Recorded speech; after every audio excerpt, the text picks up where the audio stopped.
የጌታ ፍቃድ በጎና ደስ የሚያሰኝ ነው ሲል እኛ ደስ የተሰኘንበት ሁሉ የጌታ ፍቃድ ነው ማለት አይደለም። መንፈስ ስትሞሉ መንፈስ ወደሚነዳችሁ ነው የምትሆኑት። አንድ ሰው የወይን ጠጅ ሲሞላ ወዶ አይደለም ወደ ዲሽ ውስጥ የሚገባው፣ የጠጣው ወይን ጠጅ ነው ወደ ዲሽ ውስጥ እንዲገባ የሚያደርገው። ቀጥ መሄድ ፈልጎ ይንገዳገዳል። ለምን? የገባው የወይን ጠጅ። ምን ማለት ነው? የእኛን ፍቃድ ትተን መንፈስን በተሞላን ቁጥር መንፈስ ወደ መራን ነው የምንሄደው እንጂ የእኛን ፍቃድ አይደለም የምንኖረው። ጌታ ኢየሱስ አንድ ጸሎት ጸለየ። ምን አለ?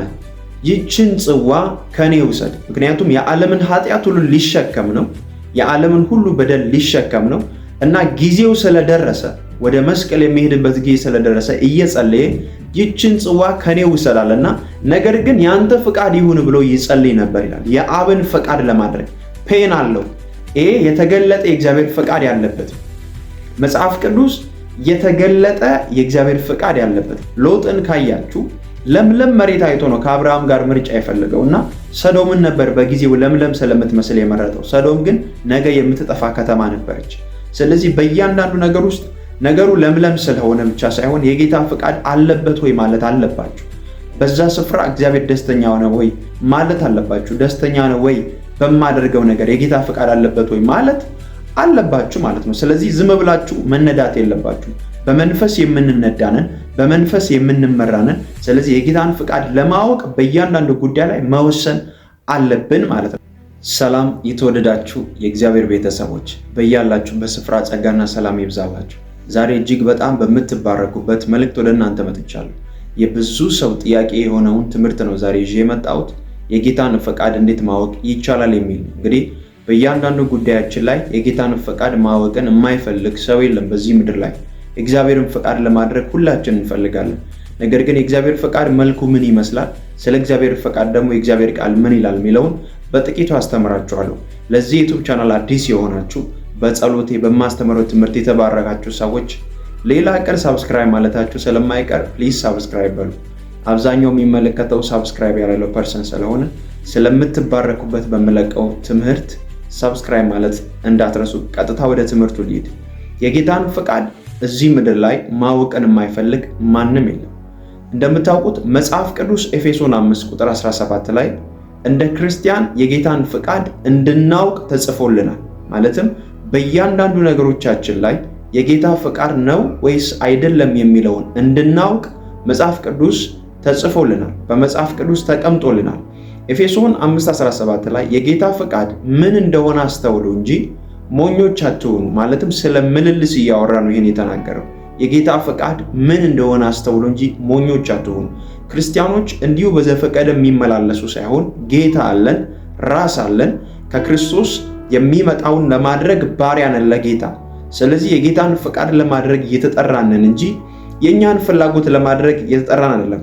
በጌታ ፈቃድ ውስጥ አንድ የተሳሳተ ሰዎች የሚመለከቱት የሚያስቡት አስተሳሰብ አለ፣ የተሳሳተ አስተሳሰብ አለ። እርሱም ቃሉ ሳይሆን ሲፈቱት የፈቱበት መንገድ አንዳንዶች የተሳሳተ ነው።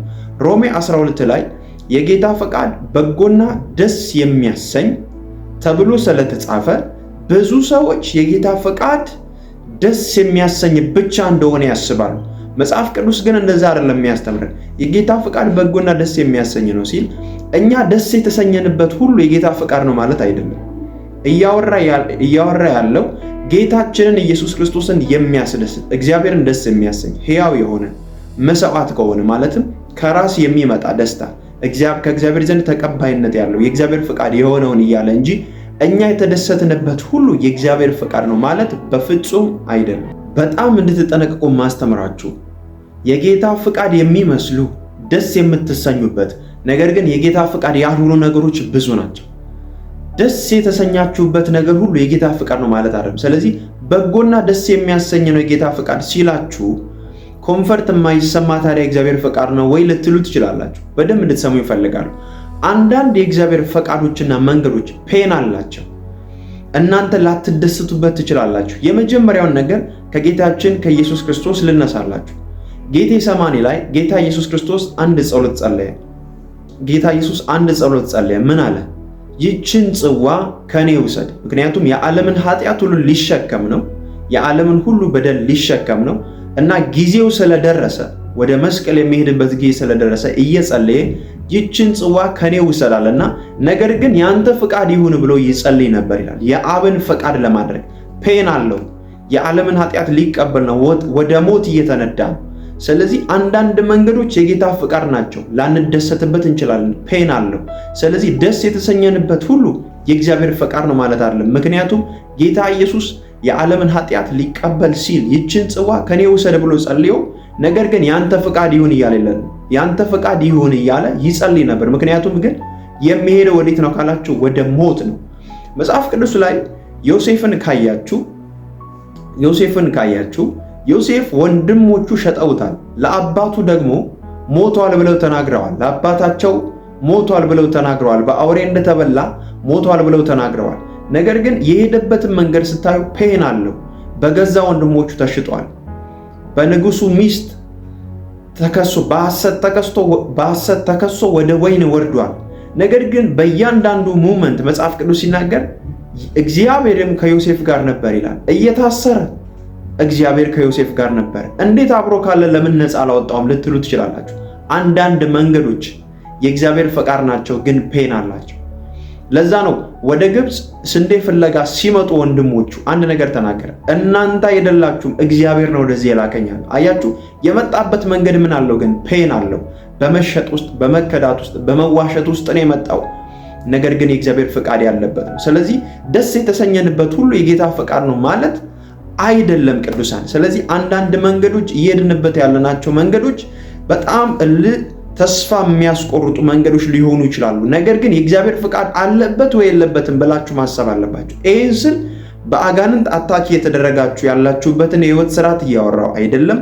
በአጋንንት ጥቃት ውስጥ ያላችሁትን የህይወት ስርዓት እያወራው አይደለም። ሪል የእግዚአብሔር ፍቃድ ያለበትን። ነገር ግን እንደ ክርስቲያን የእግዚአብሔር ፍቃድ የምታልፉበት መንገድ ከሆነ መጨረሻችሁ በረከት፣ መጨረሻችሁ ደስታ፣ መጨረሻችሁ የዘራችሁትን የምታጭዱበት ነው የሚሆነው ማለት ነው። ስለዚህ ደስ የተሰኛችሁበት ነገር ሁሉ የጌታ ፍቃድ ነው ማለት አይደለም።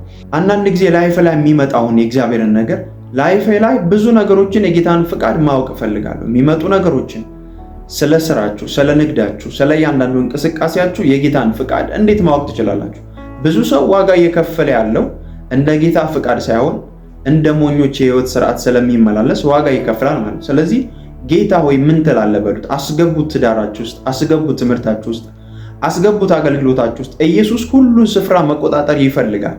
ይህንን ደግሞ እናንተ የጌታን ፍቃድ ለማወቅ መጓጓት አለባችሁ ማለት ነው። ቢኮዝ ሁሉም በር ስለተከፈተ ከጌታ ነው ማለት አይደለም። ደስ የተሰኛችሁበት ነገር ሁሉ ከጌታ ነው ማለት አይደለም። ሎጥን ካያችሁ ለምለም መሬት አይቶ ነው ከአብርሃም ጋር ምርጫ የፈለገውና ሰዶምን ነበር በጊዜው ለምለም ስለምትመስል የመረጠው። ሰዶም ግን ነገ የምትጠፋ ከተማ ነበረች። ስለዚህ በእያንዳንዱ ነገር ውስጥ ነገሩ ለምለም ስለሆነ ብቻ ሳይሆን የጌታ ፍቃድ አለበት ወይ ማለት አለባችሁ። በዛ ስፍራ እግዚአብሔር ደስተኛ ሆነ ወይ ማለት አለባችሁ። ደስተኛ ነው ወይ በማደርገው ነገር የጌታ ፍቃድ አለበት ወይ ማለት አለባችሁ ማለት ነው። ስለዚህ ዝም ብላችሁ መነዳት የለባችሁ። በመንፈስ የምንነዳንን፣ በመንፈስ የምንመራንን። ስለዚህ የጌታን ፍቃድ ለማወቅ በእያንዳንዱ ጉዳይ ላይ መወሰን አለብን ማለት ነው። ስለዚህ በዚህ ዘመን በተለይ አንድ ነገር ማስተዋል አለብን። በእያንዳንዱ ነገር ጌታን መጠየቅ አለብን ማለት ይሄ ማለት አስረዳችኋለሁ። የጌታን ፍቃድ እንዴት ማወቅ የምንችልባቸው መንገዶችን፣ እንዴት ማወቅ እንደምንችል መንገዶችን አወራችኋለሁ። 2 መንገዶችን ማለት ነው። ስለዚህ እንደ ክርስቲያን የጌታን ፍቃድ ለማወቅ እጅግ በጣም ውስጣችንን ምን ማድረግ አለብን? ማዘጋጀት አለብን ማለት። ዮሴፍ የሄደበት መንገድ እጅግ በጣም ፔን አለው፣ ነገር ግን የእግዚአብሔር ፍቃድ ነው። ቢኮዝ ዘፍጥረት 45:8 ላይ እናንተ ሳትሆኑ እግዚአብሔር ነው ይላከኛል። ግን ምን አለው? ፔን አለው። ስለዚህ አንዳንድ ነገሮችን ስትተረጉሙት መጠንቀቅ አለባችሁ። መጽሐፍ ቅዱስ እያወራ ያለው ሮሜ 12 ላይ የጌታ ፈቃድ እውነት ነው፣ በጎና ደስ የሚያሰኝ ነው። ይህ ማለት ግን እናንተ ደስ የተሰኛችሁበት ነገር ሁሉ የጌታ ፈቃድ ነው ማለት በፍጹም አይደለም። አንዳንድ እንደውም የእግዚአብሔር ፈቃዶች ፔን ያላቸው ናቸው። አንዳንድ መንገዶች ፔን አላቸው። መጨረሻው ግን ደስታ፣ በረከትና ሰላም የተሞላ ነው ማለት ነው። ብዙ ትውልድን የምናድንበት ስለሆነ ከእናንተ የሚጠበቀው ምንድነው? ትዕግስት ነው ማለት ነው። ሙሴን ስናይ እኮ ንጉሥ ቤት ነው ያደገው። ንጉሥ ቤት አድጎ ግን ከንጉሥ ቤት ነው ወደ ምድረ በዳ። እግዚአብሔር ራእይ ነው በቃ ወደ ምድረ በዳ ህዝብን እንዲመራ የወሰደው። ሙሴ እኮ ሞት የተመኘበት ጊዜ ነበር፣ መንገዱ ምን አለው? ፔን አለው። አስቡ፣ የንጉሥ የልጅ ልጅ ተብሎ መጠራት እጅግ በጣም ደስ የሚያሰኝ ነው። ነገር ግን የእግዚአብሔርን ፈቃድ ለማድረግ ስለተጠራ ጥሪ ስላለበት ምድረ በዳ ህዝቡን የእስራኤልን ህዝብ እየመራ ይዞ ወጣ ማለት ነው። ስለዚህ አንድ ነገር ማስተዋል ያለባችሁ እግዚአብሔር ሲናገር ሂዱ ሲላችሁ ሁሉም አልጋ ባልጋ ነው መንገድ ማለት አይደለም። የጌታ ፈቃድ ላይ ፔን ያላቸው እጅግ በጣም አስቸጋሪ የህይወት ጉዞዎች ሊኖራችሁ ይችላል። ነገር ግን የእግዚአብሔር ፈቃድ ያለበት ማለት ነው። ያንን ማጣራት የእናንተ ኃላፊነት ነው ማለት ነው። ነገር ግን ይህን ሳወራችሁ ታዲያ የጌታን ፈቃድ እንዴት ልወቅ? አሁን ወደ ዋነኛው ጥያቄ ስንመጣ የጌታን ፈቃድ ታዲያ እንዴት ልወቅ ነው የመጀመሪያው። የጌታን ፈቃድ እንዴት ማወቅ እችላለሁ በእያንዳንዱ ጉዳይ ልትሉ ትችላላችሁ። የመጀመሪያው መንገድ ልንገራችሁ፣ የጌታን ፈቃድ የምናውቅበት መንገድ። የመጀመሪያው የጌታን ፈቃድ የምናውቅበት መንገድ የተጻፈው እስትንፋሰ እግዚአብሔር ያለበት የእግዚአብሔር ቃል ነው፣ መጽሐፍ ቅዱስ። ይሄ የተገለጠ የእግዚአብሔር ፈቃድ ያለበት ነው። መጽሐፍ ቅዱስ የተገለጠ የእግዚአብሔር ፈቃድ ያለበት ነው። ምን ማለት ነው? ለምሳሌ አንድ ሰው መጥቶ ጓደኛዬ በጌታ አይደለም ግን ላገባ እፈልጋለሁ ጸልይልኝ ቢል የጌታ ፈቃድ አይደለም፣ ከእግዚአብሔር ቃል ጋር አልጋጭም። ለምን? የተገለጠ የእግዚአብሔር ፈቃድ አለ። ብርሃን ከጨለማ ጋር ህብረት የለውም ይላል። ስለዚህ ምክንያቱም ሁለት የተለያየች መንግስት ልትጸና አትችልም። ጌታን የማይወድ ሰው ሚስቱን አይወድም፣ ባለቤቱን ሊወድ አይችልም። ምክንያቱም የትዳር መስራቹም ራሱ ባለቤቱ እግዚአብሔር ስለሆነ፣ ምክንያቱም ትዳርን ለሰው ልጅ የሚሰጥ እግዚአብሔር ስለሆነ ማለት። ስለዚህ እግዚአብሔርን ያላስቀደመ ህይወት፣ ክርስቶስ የሌለበት ህይወት ልንበላ ልንጠጣ እንችላለን እንጂ ውስጡ ሰላም ስለሌለ ብጥብጥ መኖሩ አይቀርም፣ ፍቺ መኖሩ አይቀርም፣ የሆነ ዓመት ቢሄድ ነው እንጂ ችግር መፈጠሩ አይቀርም። ስለዚህ ይሄ የተገለጠ ፈቃድ ስለሆነ ከእግዚአብሔር ቃል ጋር የሚጋጭ ጸሎት አልጸልይም። ስለዚህ የተገለጠ ፈቃድ አለ። አድርጉ የተባልነው እንደ ክርስቲያን ማድረግ የሚጠበቅብን ነገር በእግዚአብሔር ቃል ተገልጧል። ስለዚህ የእግዚአብሔር ቃል ማጥናት፣ የእግዚአብሔር ቃል ምን ይላል የሚለውን ማጥናት። ስለዚህ የተገለጠ ፈቃዶችን ላድርግ ብለን አንጸልይም። ጌታ ሆይ ወንድሜን ልውደድ አልውደድ ብዬ አልጸልይም፣ ምክንያቱም ውደዱ ስለሚል መጽሐፍ። የተገለጠ ፈቃድ አለ። አንዳንድ ነገሮችን የምንጸልየው የተገለጠ ፈቃድ ነው፣ በመጽሐፉ ያለው። ሁለተኛው የምናደርገው ምንድነው? በመንፈስ ቅዱስ ምሪት ማድረግ። ሳምታይምስ የተጻፈ እንኳን ቢሆንም በመንፈስ ምሪት የምታደርጉት ነገር ስኬታማ ያደርጋቸዋል። ማለትም በራእይ፣ በህልም፣ በነቢያት በብዙ መንገድ እግዚአብሔር ይናገራቸዋል። ያንን ለማድረግ ዝግጁ መሆን አለባችሁ ማለት ነው። ለምሳሌ አጋቦስ ትንቢት ተናግሯል። የሐዋርያት ሥራ ላይ ስታዩ ነብይ ነው። ረሃብ እንደሚሆን በመንፈስ አመልክቷል። ቅዱሳንም በሱ የትንቢት መንፈስ ወይም ቃል ተስማምተው በይሁዳ ለሚኖሩ ቅዱሳን እርዳታ አሰባስበው ልከዋል። ምን ማለት ነው? ከፊት ለፊት ላለው ነገር ትንቢት ሲናገር አምነው ምን ብሏል? ልከዋል። ለዛ ምን የሆኑ ነው? ታዛዥ የሆኑ ነው ማለት ነው። በመንፈስ መመራትን መለማመድ አለባችሁ ማለት ነው። ስለዚህ የጌታን ፈቃድ የምናውቅበት መንገድ ምንድን ነው? ሞኞች አትሁኑ፣ ምን በሉ? የጌታን ፈቃድ አውቁ። ከዛ በፊት ምን ብሏል? መንፈስ ይሙላባችሁ እንጂ ብሏል ከፍ ብሎ። ስለዚህ መንፈስ ስትሞሉ መንፈስ ወደሚነዳችሁ ነው የምትሆኑት። አንድ ሰው የወይን ጠጅ ሲሞላ ወዶ አይደለም ወደ ዲሽ ውስጥ የሚገባው፣ የጠጣው ወይን ጠጅ ነው ወደ ዲሽ ውስጥ እንዲገባ የሚያደርገው። ቀጥ መሄድ ፈልጎ ይንገዳገዳል። ለምን? የገባው የወይን ጠጅ። ምን ማለት ነው? የእኛን ፈቃድ ትተን መንፈስን በተሞላን ቁጥር መንፈስ ወደ መራን ነው የምንሄደው እንጂ የእኛን ፈቃድ አይደለም የምንኖረው። ስለዚህ ግዴታ በመንፈስ የጌታን ፈቃድ ለማወቅ ግዴታ መንፈስ ቅዱስን መሞላት፣ በመንፈስ ለመመራት መንፈስ ቅዱስን መስማት፣ የመንፈስ ቅዱስን ምሪት መቀበል ግዴታ ያስፈልገናል ማለት ነው። ሳምታይምስ ነገሮች ስለተመቻቹ የጌታ ፈቃድ ነው ማለት አይደለም። ቅድም እንዳልኳችሁ መጸለይ፣ በዚህ ጉዳይ ላይ ጌታ አንተ ምን ትላለህ ማለት እግዚአብሔር ይናገራል፣ የሚናገር አምላክ። ይህን ስላችሁ ታምነ ተሰማራ የሌለ የእግዚአብሔር ቃል ምን ታምኖ መሰማራት ነው እንጂ ልትሉ ትችላላችሁ። እውነት ነው፣ ታምናችሁ ልትሰማሩ ትችላላችሁ። ነገር ግን እናንተ የምታምኑትና እግዚአብሔር የሚናገራችሁ ድምፅ የተለያየ ነው። እውነት ነው፣ በእምነት የምትወስዱት አክሽን አለ እግዚአብሔርን አምናችሁ።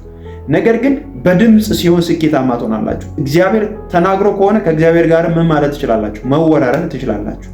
ስለዚህ ሳምታይምስ የጌታን ፍቃድ ለማድረግ እነዚህን ሁለቱ መንገዶች ግዴታ ማወቅ አለባችሁ። የመጀመሪያ የተገለጠ ፍቃድ የእግዚአብሔር ቃል አለ። ሁለተኛ መንፈስን መስማት፣ እግዚአብሔር የሚናገረውን ድምፅ መስማት ግዴታ ያስፈልጋችኋል ማለት ነው።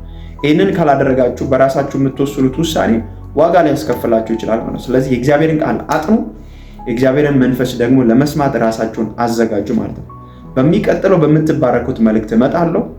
እጅግ በጣም እንደተባረካችሁ በዚህ መልእክት አምናለሁ። ይህ መልእክት ለብዙዎች እንዲደርስ ሼር ማድረግ እንዳትረሱ። እወዳችኋለሁ። ተባረኩ።